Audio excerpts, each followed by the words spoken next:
Hello everyone, welcome to my channel. Today we are going to start our chapter number 3 का second part. Okay, इसके अंदर हम पढ़ने वाले हैं जितने भी जो थोड़े बहुत टॉपिक्स रहते थे हमारे, जिसमें directive principle of state policy, fundamental duties, ठीक है, और कुछ आर्टिकल्स को यहाँ पे हम डिस्कस करने वाले हैं. तो चलिए स्टार्ट करते हैं.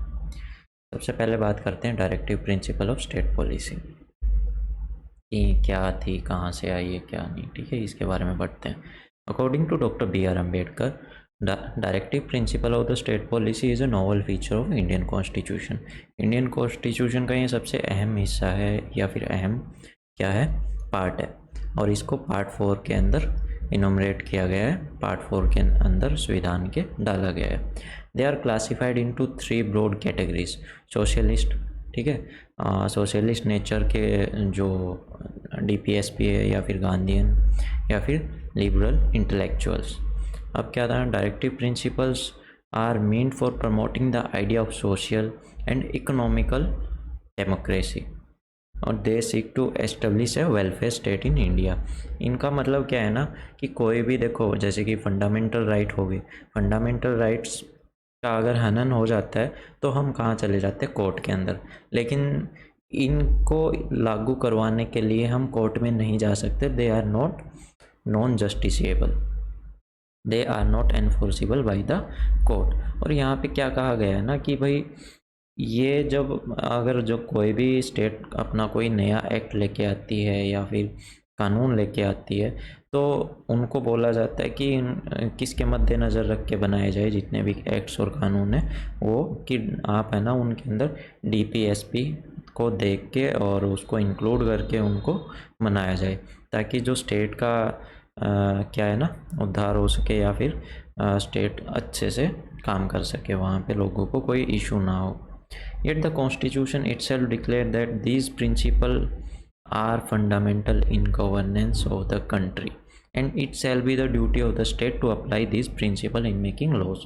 तो वही बात है ना जो अभी करी थी कि देखो ये हमारे लिए फंडामेंटल राइट्स नहीं है, बट हाँ गवर्नमेंट के लिए एक ये फंडामेंटल ड्यूटी है कि आपको लॉज बनाते टाइम इनको अप्लाई करना ही पड़ेगा, ताकि जितने भी आगे एडमिनिस्ट्रेटिव पर्पज़ के लिए जो भी कानून बनाए जाए उनमें कोई इशू ना हो.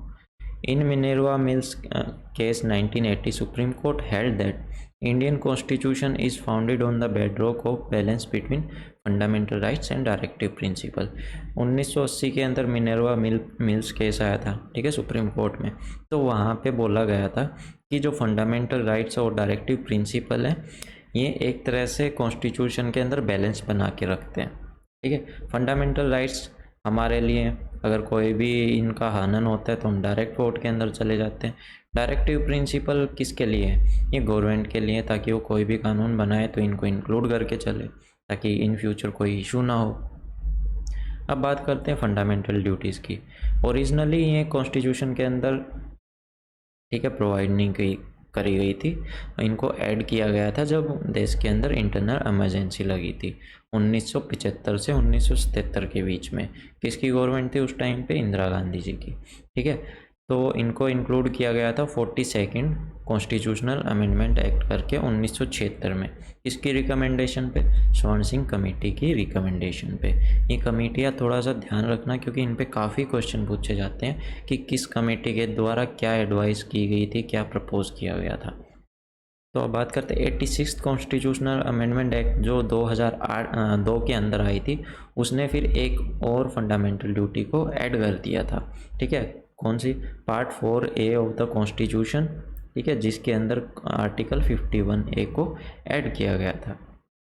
यहाँ पे 11 फंडामेंटल ड्यूटीज़ को ऐड किया गया था. To respect the constitution, national flag, national anthem, है ना, देश की सॉवरेनिटी को प्रोटेक्ट करना, उसकी यूनिटी इंटीग्रिटी को बनाए रखना. To promote the special spirit of common brotherhood, ठीक है, अपनी ब्रदरहुड की भावना को बनाए रखना. To preserve the rich heritage of composite culture and so on, कि देश के कल्चर को संजोए रखना या फिर किसी भी तरह की यहाँ पे छेड़खानी ना करना या कोई भी दंगे फसाद ना करना. The fundamental duty serve as a reminder to the citizen that while enjoying their rights they also have quite conscious और duty they owe to their country, their society and to their fellow citizens. तो यहाँ पे क्या कहा गया है ना, जैसे कि हमको हमारे फंडामेंटल राइट्स मिलते हैं, ठीक है, ऐसे ही हमारी देश के लिए, देश के प्रति कुछ ड्यूटीज़ हैं, ठीक है, जिनको हमें ध्यान रखना चाहिए सोसाइटी में, ताकि किसी को कोई इशू ना हो, किसी भी प्रकार की कोई दिक्कत ना हो। अगर हम इनको मान के चलेंगे तो देश में एक तरह से स्थिरता बनी रहेगी, किसी भी तरह की प्रॉब्लम नहीं आएगी। और इसी तरह डायरेक्टिव प्रिंसिपल और जो फंडामेंटल ड्यूटीज़ हैं, ये दोनों ही नॉन जस्टिसिएबल है। इनको लागू करवाने के लिए हम कोर्ट में नहीं जा सकते, जैसे कि हम फंडामेंटल राइट्स का हनन होने पे जाते थे। तो हमारा देश एक धर्मनिरपेक्ष देश है, यहाँ पे एक कोई पार्टिकुलर रिलीजन को हम फॉलो नहीं करते, यहाँ पे बहुत सारे रिलीजन है और इक्वली सबकी रिस्पेक्ट की जाती है। तो इस वास्ते जो हमारी जो कंट्री है वो एक सेक्युलर स्टेट है। The constitution of India stand for a secular state, ठीक है। It does not uphold any particular religion, कोई हमारा एक कोई पर्टिकुलर रिलीजन नहीं है, ऑफिशियल रिलीजन नहीं है कि भारत देश लाइक हिंदूज़ का है या मुस्लिम्स का, यहाँ पे हर तरह का रिलीजन है, ठीक है। इस वजह से हमारी जो करैक्टर है इंडिया का, वो एक सेक्युलर कंट्री के रूप में निकल के आता है। The term secular was added to preamble, preamble के अंदर जो टर्म सेक्युलर है वो कब ऐड की गई थी? 42 कॉन्स्टिट्यूशनल अमेंडमेंट एक्ट के दौरान इसको ऐड किया गया था 1976 के अंदर। Preamble secures to all the citizens of India liberty of faith, देखो आपको वर्शिप करने की आज़ादी मिलती है, ठीक है, और आप अपने बिलीफ्स, अपनी धारणाओं पे जी सकते हैं इंडिया के अंदर, ये सब प्रियम्बल के अंदर लिखा हुआ है। The state shall not deny to any person equality before law और equal protection of law under article 14। अब क्या है ना, यहाँ पे सबको इक्वली ट्रीट किया जाता है, सबके लिए कॉमन लॉ है। ऐसा नहीं है कि अमीरों के लिए अलग से लॉ बनाए गए हैं और गरीबों के लिए अलग से, तो ऐसा कुछ नहीं है, सबको इक्वल प्रोटेक्शन ऑफ लॉ है under article 14। The state shall not discriminate any citizen on the ground of religion, जो स्टेट है वो किसी भी इंसान के साथ धर्म के बेस पे किसी भी तरह का भेदभाव नहीं कर सकती अंडर आर्टिकल 15, ठीक है। सबको इक्वल अपॉर्चुनिटी दी जाएगी पब्लिक एम्प्लॉयमेंट में, नौकरियों में under article 16। All person are equally entitled to freedom of conscious and right to freely profess and practise and propagate any religion. तो यहाँ पे क्या कहा गया है ना, सब लोगों को आज़ादी है अपनी, वो किसी भी धर्म को, ठीक है, अपना उसकी प्रैक्टिस कर सकते हैं, उसको मान सकते हैं अंडर आर्टिकल 25।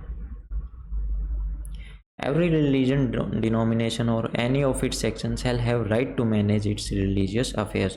आप अपने जो धर्म के अफेयर्स हैं या फिर अपने धर्म की जो भी बातें हैं, कुछ भी XYZ रिलीजियस से रिलेटेड, वो अपने आप में उसको मैनेज कर सकते हो अंडर आर्टिकल 26। यहाँ पे कोई आपको ये नहीं कहेगा कि ये क्यों कर रहे हो, आप इस धर्म में क्यों जाना चाहते हो, तो आप ऐसा अपनी मर्ज़ी से कुछ भी कर सकते हो, किसी भी तरह की किसी पे कोई बाउंडेशन नहीं है। No person shall be compelled to any tax for the promotion of particular religion. तो यहाँ पे क्या है ना, आपको कोई भी टैक्स देने की ज़रूरत नहीं है किसी भी धर्म को फॉलो करने के लिए। लाइक इन प्रीवियस हमने देखा था मुगल्स के टाइम पे औरंगजेब भी एक रिलीजियस टैक्स लेते थे लोगों से, ठीक है, हिंदूज़ को टैक्स देना पड़ता था अपने मुस्लिम रूलर को, ऐसा। तो वो सीन अब यहाँ पे नहीं है। No religious instruction shall be provided any educational institution maintain by state. देखो अभी क्या है ना, कोई भी स्टेट के अंडर में जितने भी एजुकेशनल इंस्टीट्यूशन है, वहाँ पे रिलीजन को मद्देनज़र रखते हुए कुछ भी कोई भी फैसले नहीं लिए जाते कि भाई यहाँ पे सिर्फ मुस्लिम पढ़ सकते हैं या फिर यहाँ पे सिर्फ हिंदू पढ़ सकते हैं या सिख पढ़ सकते हैं, ऐसा कुछ नहीं है। Every educational institute is open for everybody, ठीक है, under article 28। Any section of citizen shall have right to conserve its distinct language, script और कल्चर। अब कोई भी सिटीजन है, ठीक है, या फिर वो किसी भी जाति धर्म से बिलोंग करता हो, अगर उनकी कोई अपनी लैंग्वेज है या फिर कोई भी स्क्रिप्ट है या उनका कोई कल्चर है, तो उसको कंजर्व कर सकते हैं वो, ठीक है, अंडर आर्टिकल 29। ऐसा नहीं होगा कि आपको ये कहा जाए कि आप इस धर्म को छोड़ दो, इस लैंग्वेज को छोड़ दो, नहीं, ऐसा नहीं है। आपकी अगर कोई पर्टिकुलर लैंग्वेज है, कोई भी स्क्रिप्ट है, उसको आप संजो के रख सकते हो अंडर आर्टिकल 29। आपको इस देश के अंदर हर तरह की फ्रीडम हमारे आर्टिकल्स के अंदर दी गई है। जो भी हमारा कॉन्स्टिट्यूशन वो इस तरह से बनाया गया है ना कि आपको किसी भी तरह की कोई इशू नहीं आएगी, ठीक है। ये भी 2 आर्टिकल बच गए, यूनिफॉर्म सिविल कोड, ठीक है, जो इक्वली ट्रीट करता है, चाहे हिंदू हो चाहे मुस्लिम हो, हर तरह के लॉज के अंदर आपको यहाँ पे इक्वली ट्रीट किया जाता है। अब बात करते हैं यूनिवर्सल अडल्ट फ्रेंचाइजीज़ की। तो इंडियन कॉन्स्टिट्यूशन ने किसको अडॉप्ट किया है, अडल्ट फ्रेंचाइजीज़ की as a basis of election. तो क्या है ना, जितने भी स्टेट लेजिस्लेटिव असेंबलीज होती हैं या लोकसभा होती हैं, इनके जितने भी इलेक्शन होते हैं वो किसके द्वारा चुने गए होते हैं, वो डायरेक्ट लोगों के द्वारा चुने गए होते हैं। और इलेक्शन के लिए आपकी उम्र कम से कम 18 साल होनी चाहिए। 18 साल के नागरिक को राइट टू वोट मिला हुआ है without any discrimination of caste, sex, religion, literacy, wealth और सो ऑन।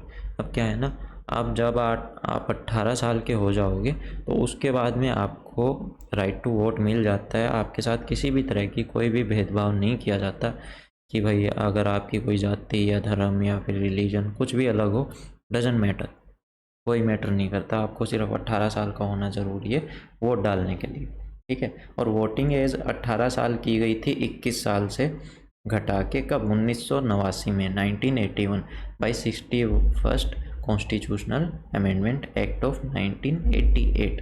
1988 की 61वीं कॉन्स्टिट्यूशनल अमेंडमेंट एक्ट के बाद में 21 से 18 साल की उम्र कर दी गई थी।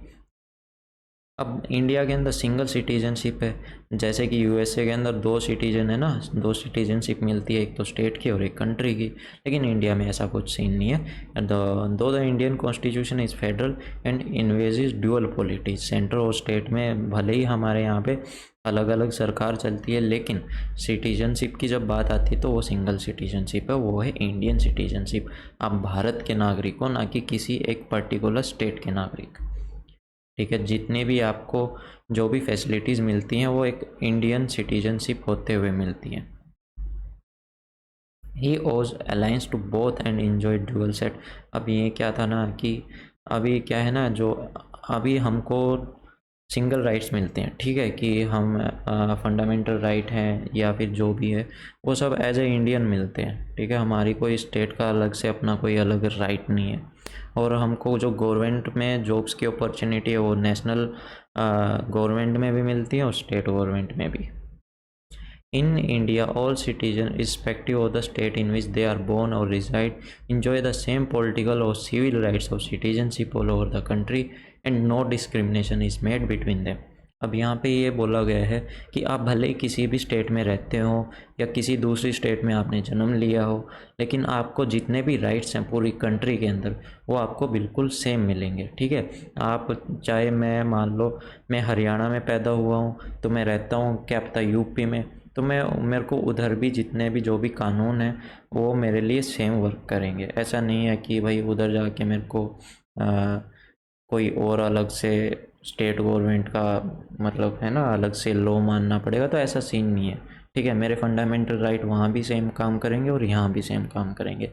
और जो मेरे को अगर मैं कहीं भी किसी भी स्टेट से अपना इलेक्शन भी लड़ सकता हूँ, तो ये नहीं है कि जहाँ पे आपने जन्म लिया है जहाँ रहते हो तो आप वहाँ से इलेक्शन लड़ो, तो ऐसा भी सीन नहीं है। तो ये सब सबके लिए सेम है।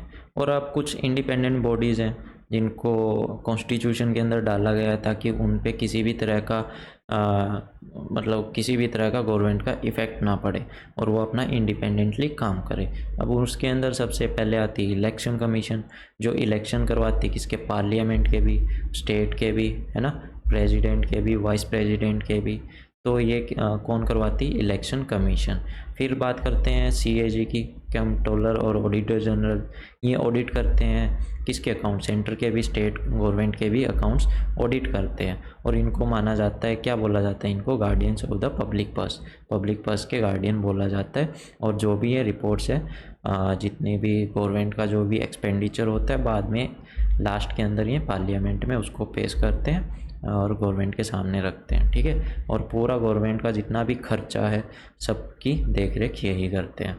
फिर बात करते हैं यूपीएससी की, यूनियन पब्लिक सर्विस कमीशन, जो एग्ज़ाम कंडक्ट करवाती है किसके लिए, रिक्रूटमेंट करती है पूरी ऑल ओवर इंडिया सर्विसेज की, ठीक है। आईएएस हो गया, आईपीएस हो गया, जितने भी ऑल इंडिया सर्विसेज हैं उनका रिक्रूटमेंट किसके थ्रू होता है, यूनियन पब्लिक सर्विस कमीशन का। और जितनी भी सेंट्रल हायर पोस्ट रहती हैं, जितनी भी सेंट्रल गवर्नमेंट की जितनी भी अच्छी अच्छी बड़ी बड़ी ग्रुप ए क्लास ए की पोस्ट रहती हैं उनका भी रिक्रूटमेंट किसके थ्रू होता है, मोस्टली यूपीएससी की तरह यूपीएससी के थ्रू होता है। और ये प्रेसिडेंट को एडवाइस करते हैं किन मैटर्स पे, डिसिप्लिनरी मैटर्स पे। मान लो किसी भी आईएएस आईपीएस ऑफिसर पे कोई भी एलिगेशन लगे हैं डिसिप्लिन से रिलेटेड, तो उसमें ये प्रेसिडेंट को एडवाइस करते हैं कि हाँ अब ऐसा करना चाहिए, या फिर जो भी आगे की प्रोसेस होती है उसके बारे में। स्टेट पब्लिक सर्विस कमीशन है जो कि हर एक स्टेट में कंडक्ट करवाता है अपना एग्ज़ाम, किसके रिक्रूटमेंट के लिए, जो कि स्टेट की जितनी भी बड़ी पोस्ट है वहाँ पे। और ये किसको गाइड करते हैं, किसको एडवाइस करते हैं, ये एडवाइस करते हैं गवर्नर को, किस पे, डिसिप्लिनरी मैटर्स पे। अगर स्टेट में कोई डिसिप्लिनरी इशू हुआ है किसी भी सिविल सर्वेंट का, तो वहाँ पे एडवाइस करेगा कौन, SPSC, state public service commission, governor को, ना कि प्रेसिडेंट को। The constitution ensures the independence of this bodies through various provision. अब क्या है ना, ये बॉडीज़ जितनी भी हैं ये इंडिपेंडेंटली वर्क करती रहें, इन पे गवर्नमेंट का कोई ज़्यादा इन्फ्लुएंस ना हो, इस वास्ते कॉन्स्टिट्यूशन के अंदर काफ़ी पहले ही प्रोविजंस कर दिए गए थे, ताकि इनकी जो है ना सिक्योरिटी बनी रहे और ये अपना इंडिपेंडेंटली काम करते रहें। तो जैसे कि इनका जो काम करने का जो टाइम होता है, जितना भी इनका चेयरमैन का जो टाइम रहता है कि आप इतने साल तक काम करोगे, 5 साल 6 साल, है ना, वो सब कुछ फिक्स है। इनकी जो सर्विस कंडीशन है वो सारी फिक्स है। जो इनके खर्चे हैं वो कहाँ से लिए जाएंगे, कंसोलिडेटेड फंड ऑफ इंडिया से लिए जाएंगे, ठीक है। अब कुछ बात करते हैं इमरजेंसी प्रोविजंस की। Indian constitution contains elaborate emergency provisions to enable the president to meet an extraordinary situation effectively। अगर देश के अंदर कोई किसी भी तरह की कोई इमरजेंसी सिचुएशन आ खड़ी होए, तो प्रेसिडेंट के पास में कुछ अपने प्रोविजंस हैं जिनके थ्रू वो उस सिचुएशन को टैकल कर सकते हैं, संभाल सकते हैं। तो उसके अंदर मतलब 3 टाइप की इमरजेंसी हैं कॉन्स्टिट्यूशन के अंदर जो लिखी गई हैं, जैसे कि national emergency on the ground of war और एक्सटर्नल एग्रेशन और आर्म्ड रिवेलियन, ठीक है। अगर इस तरह का कोई इमरजेंसी आ जाए तो इंडिया के अंदर तो आर्टिकल 32 वहाँ पे लागू हो जाता है। फिर बात करते हैं स्टेट इमरजेंसी की, जिसको प्रेसिडेंट रूल भी बोला जाता है। अगर मान लो कॉन्स्टिट्यूशन मशीनरी फेलियर हो जाती है यहाँ पे कि भाई जो गवर्नमेंट अभी चल रही है और वो गवर्नमेंट फेल हो जाती है अपना काम करने में, तो फिर आता है आर्टिकल 356। और अगर सेंट्रल गवर्नमेंट की कोई डायरेक्शन को मानने से अगर स्टेट गवर्नमेंट मना कर देती है ना, तो कोई इशू खड़े हो जाते हैं, तो मान लो फिर स्टेट गवर्नमेंट अपना काम ढंग से ना कर पा रही हो, तो फिर आता है आर्टिकल 365। अब फिर बात करते हैं फाइनेंशियल इमरजेंसी की। देश के अंदर मान लो फाइनेंशियल स्टेबिलिटी ख़राब हो जाए, पैसे की कमी हो जाए, है ना, क्रेडिट की कमी हो जाए देश के अंदर, फिर आता है आर्टिकल 360। जैसे कि अभी करंटली क्या है ना, श्रीलंका के अंदर भी यही हाल हो रखा है, ठीक है। और सेम थिंग होती हुई पाकिस्तान के अंदर भी नज़र आ रही है। तो उस टाइम पे इंडिया के अंदर अगर ऐसी सिचुएशन अराइज होती है तो आर्टिकल 360 लागू होगा, ओके। ड्यूरिंग एन इमरजेंसी के टाइम पे सेंट्रल गवर्नमेंट बन जाती है काफ़ी पावरफुल, क्योंकि फिर वो डायरेक्ट कंट्रोल करती है किस पे, स्टेट पे, ठीक है। तो इस वजह से जो फेडरल स्ट्रक्चर था ना कंट्री का, सेपरेशन ऑफ पावर जो थी, अब वो बिल्कुल एक सेंट्रल गवर्नमेंट के अंदर में पावर आ जाती है और वो एक यूनिट की तरह काम करती है। नॉर्मल टाइम में हम फेडरल स्ट्रक्चर बना के रखते हैं और ड्यूरिंग इमरजेंसी हम एक हो जाते हैं। ये हमारे इंडियन कॉन्स्टिट्यूशन का एक यूनिक फीचर है। फिर बात करते हैं 3 टियर गवर्नमेंट की। ओरिजिनली कॉन्स्टिट्यूशन के अंदर ड्यूअल गवर्नमेंट था, ड्यूअल पॉलिटी थी, ठीक है, सेंट्रल और स्टेट में।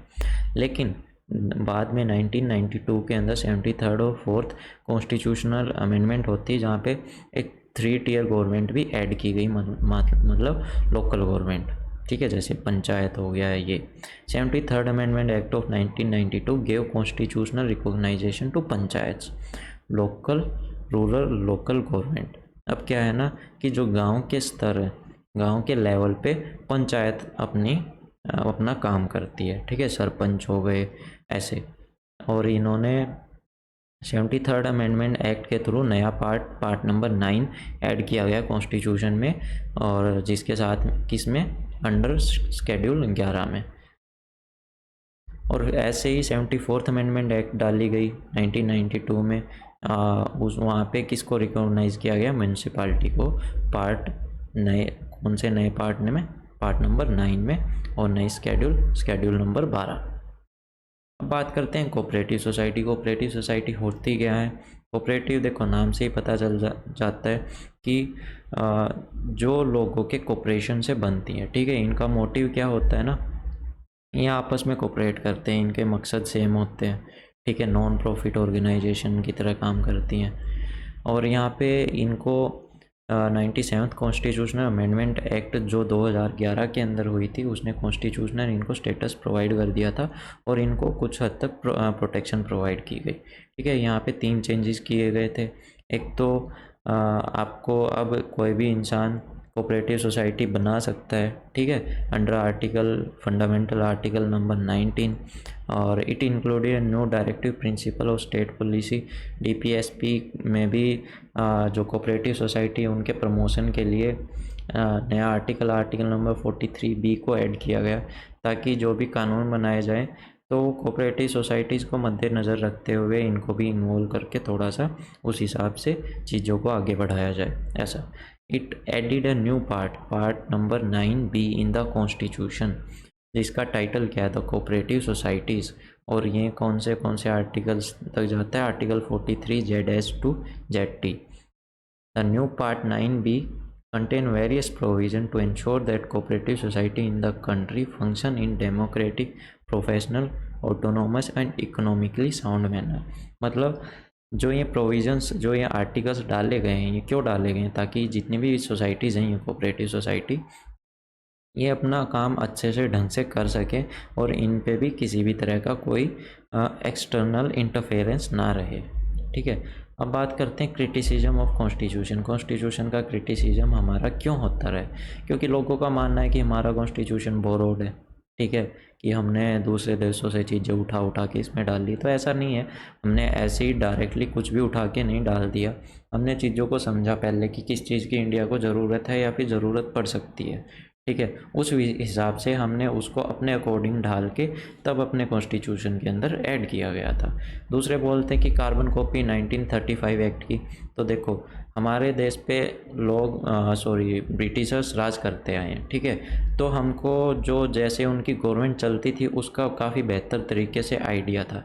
तो इस वजह से कहीं से भी कोई ऐसा बेनिफिट लग नहीं रहा था कि हम कोई नया वे अडोप्ट करें इंडिया के अंदर इंडियन गवर्नमेंट को चलाने में, क्योंकि लोगों को पुराने तरीक़ों की ही ज़्यादा समझ थी, तो हमने उसी को लागू करते हुए रखा। दूसरा एलिफेंटाइन साइज़ हमारे कॉन्स्टिट्यूशन में। देखो हमारा कॉन्स्टिट्यूशन इतना बड़ा क्यों है, क्योंकि इसके अंदर काफ़ी तरह के आर्टिकल्स हैं, है ना, 12 शेड्यूल हैं, तो इस वजह से काफ़ी बल्कि हो जाता है। दूसरा इसके अंदर जो एक्ट्स हैं उसकी वजह से आज तक हमारा देश इतना अच्छे से चलते हुए आया है, तो वो उस टाइम पे इन फॉर फ्यूचर की सोच के उसको ऐसे डेवलप किया गया था कि इन फ्यूचर भी हमको कोई दिक्कत ना होए। दूसरा पैराडाइज ऑफ लॉयर्स।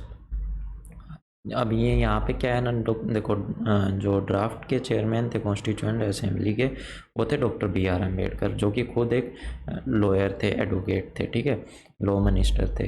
तो अब क्या है ना, सबसे ज़्यादा इन्फ्लुएंस रहा है लॉयर्स का, और उसी वजह से जितनी भी अच्छी अच्छी चीज़ें हमारे कॉन्स्टिट्यूशन के अंदर है ना, जिसकी वजह से आज तक हमारी चीज़ें ऐसे फ्लॉलेस चलती आई है, तो वो उन्हीं की बदौलत है। लेकिन पता नहीं लोगों को इन पे क्यों क्रिटिसिज्म करने को मिलता है।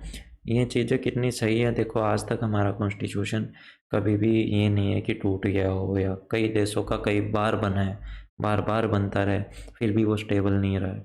और एक हमारा कॉन्स्टिट्यूशन है जो आज तक इतना स्टेबल रहा है। जो भी चीज़ों की हमको ज़रूरत लगती है कि बदलनी चाहिए, उसको हम अमेंडमेंट करके अपना तरीके से बदल लेते हैं। तो ये था हमारा चैप्टर नंबर 3। ठीक है, इसी के साथ 3 चैप्टर कंप्लीट हो जाते हैं। अगर किसी ने ना देखा हो तो आपको प्लेलिस्ट मिल जाएगी, वहाँ से स्टार्ट कर सकते हैं। कोई भी कमी गलती रही तो कमेंट सेक्शन में मेरे को ज़रूर बताइएगा। वीडियो अच्छी लगी हो तो लाइक कीजिएगा, ठीक है, और चैनल सब्सक्राइब ना किया हो तो प्लीज़ सब्सक्राइब कीजिएगा। Thank you, have a nice day.